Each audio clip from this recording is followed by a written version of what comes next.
here to talk about my personal experiences as an activist in the larger women's rights spaces in Jakarta. A world filled with women far more inspiring, far more interesting, and far more exemplary than myself. I cannot stand here hoisting my feminist colors, pumping my fist up in the air for women's rights without talking about what is much more important in context here. I would be appropriating the work of my forebears, women who have cried and laughed, fought and marched, stood unashamed, unabashed, steadfast, carrying the torches of their forebears in the struggle to be seen and treated as equal. I'm here to talk about what allowed me to stand here in the first place. And I'm here to talk about what allowed all of us to sit and participate in this very room.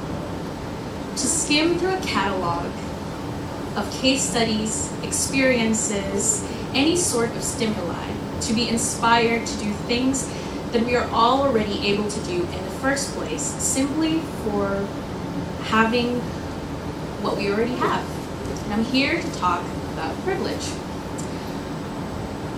So, privilege is a hard word to talk about. It's an even harder word still to conceptualize and frame. It's a legal term, a social term, a financial term, and even a computing term. In all manners, it talks about rights, benefits, advantages, immunity, exemption, and time again, opportunity. By now, the Gen Zs and internet crawlers and maybe a few younger millennials have probably heard of the term check your privilege. I'm sure, have you all heard of it? Yeah. It's a simple saying. It forces a simple yet loaded activity in order for someone to understand their rights and privileges, in order for someone to understand the opportunities given to them simply for being them. A reality check for people to remember that sometimes success is more often than not just luck. I would be remiss to say that the term originated in Tumblr, but it was definitely popularized by so-called social justice warriors on the site, or SJWs pejoratively. But if you do Google the term, the first search result would be from knowyourmeme.com, which says all you need to know about how polarizing the concept of privilege can be. So, what is privilege? Or at least the way that we understand it. The first time the concept of social privilege was theorized was by African American sociologist and historian W.E.B. Du Bois. He wrote that white Americans are not conscious of racial discrimination, and they don't know the impact. We fast forward to the 1960s during the civil rights movement, where the term white skin privilege started to be thrown around. And then finally, to hit the home run in the late 80s, feminist and activist Peggy McIntosh finally put into words in an article. She was a student at Wellesley at the time. In the article, she wrote about the everyday experiences of minorities and marginalized peoples, on how it's so systematic that it becomes invisible to those who are in the dominant position. To have any chance of remedying this, she calls out for each individual to be aware of what she calls our unearned advantages and disadvantages. Now, as we sit here and we talk about the concept of privilege, I can't help but to hear the ringing in my ears when we were holding the Women's March. I can hear the counter-protest to the march. I can hear the sexually charged nature of the abuse that we got on Instagram on our personal DMs. And I can already hear the violent language lauded at us to drive home the point of one simple message, that feminism is a Western concept. bukan budaya timur, budaya barat. It's westernized, it's whitewashed, it's Eurocentric, it's irrelevant, it's not here. Gak ada hubungannya sama kita, budaya timur. People became so personally charged at our supposed hawking of Western propaganda, and they were so angry that I thought it became projection and distraction to the issues that matter. Issues that are real, issues that are relevant, issues that are both budaya barat and budaya timur. And so the question changes. Are they angry at us for being whitewashed? Or are they angry at us for being women with a voice? But perhaps our critics are not entirely misplaced. After all, the feminist movement is dominated by white women. And when it comes to championing issues outside of their space, they have a tendency to overgeneralize. They have a tendency to paint a picture of all of us, women of color and minorities, as something that is easily understood and easily framed. Third world women, they call us third world women.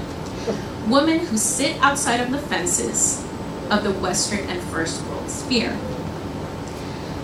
Unfortunately for them, our experiences are far too unique and far too important to dismiss just to rally the women of the world in order to create a global sisterhood. To treat various people with various socioeconomic backgrounds, unique cultural heritage, and unique experiences as a sort of attractive catch-all term is not only problematic, but downright irresponsible. Othering people is comfortable. Othering people is easy. It's simple, it's manageable, it's quick. After all, to treat everyone else as the collective other is a sort of well-celebrated method in the history of oppression. Just take any history book, open it to any page, and you'll find it. So maybe our critics are not so much wrong as they are misunderstood. Their arguments are understandable, but nevertheless still misdirected. Because rights of women are not a Western construct. It just simply is. How we fight it is perhaps what makes them uncomfortable. When we respond to this, we can all say all these buzzwords: Eurocentrism, whitewash, Western-centered, neo-imperialism, post-colonialism, and my personal favorite, Orientalism.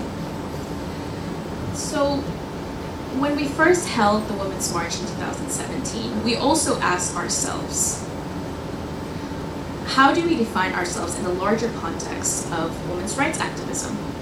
When we first held it, every woman in the world stood in solidarity with our sisters in the United States following Trump's election in 2016. And we all stood with them. And it inspired activists in Indonesia to do the same. We wanted to stand with them. But then we thought, is it relevant to us? Are the causes that the women in Washington bringing relevant to us? Is it the same as ours? Do women in Indonesia even understand what feminism is? And if they don't, is it because of their background? And if it is it classist then? And most importantly, are we doing it as sort of one token celebration, or can it be a platform for something bigger? All these doubts and questions and realizations finally brought into a very obvious thing, that you can't blueprint activism. Everything is contextual. So let's return to the issue of privilege. Now, privilege, just like activism, is subject to the local experience. And just like women's right, privilege is not a Western construct. It just simply is.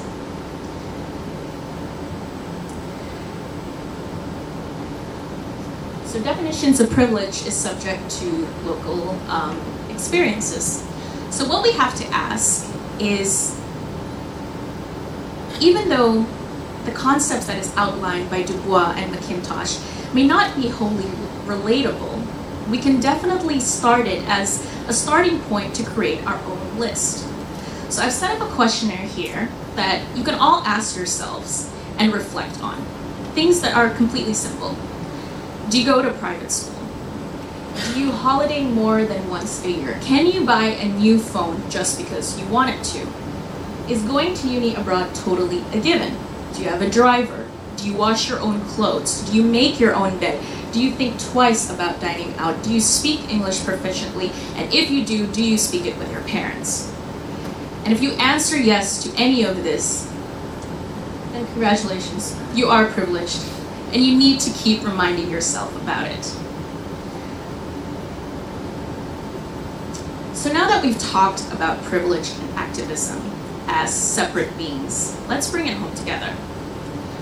After all, we go into another place, a larger discussion about spaces, occupying spaces, and whether or not us as privileged people has the privilege to be in those spaces.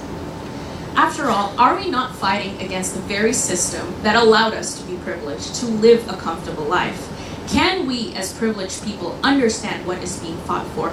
And terrifyingly, are we doing this just to make ourselves feel better? Are we just playing savior?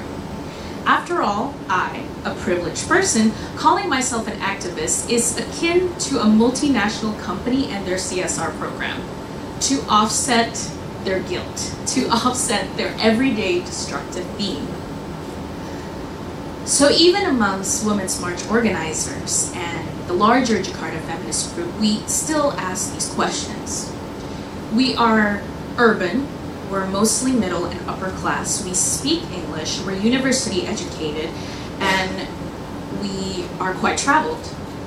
So who are we? What right do we have to speak for all the women in Indonesia who majority do not have these privileges?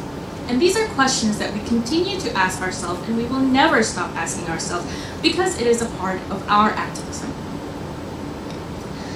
So what I want to say is we cannot occupy spaces that someone less privileged than me have already occupied. And now that we've already checked out privilege, what now? So what? We have to be aware, and it's important to realize that those privileges can be used for something more other than feelings of self-guilt. Because we have a tendency to do this. We have a tendency, we risk preoccupation with this. We risk the feelings of using activism as a way to atone our privileges. We risk preoccupied with the thoughts that I have had it so good. What can I do to make myself feel better to having had it so good? So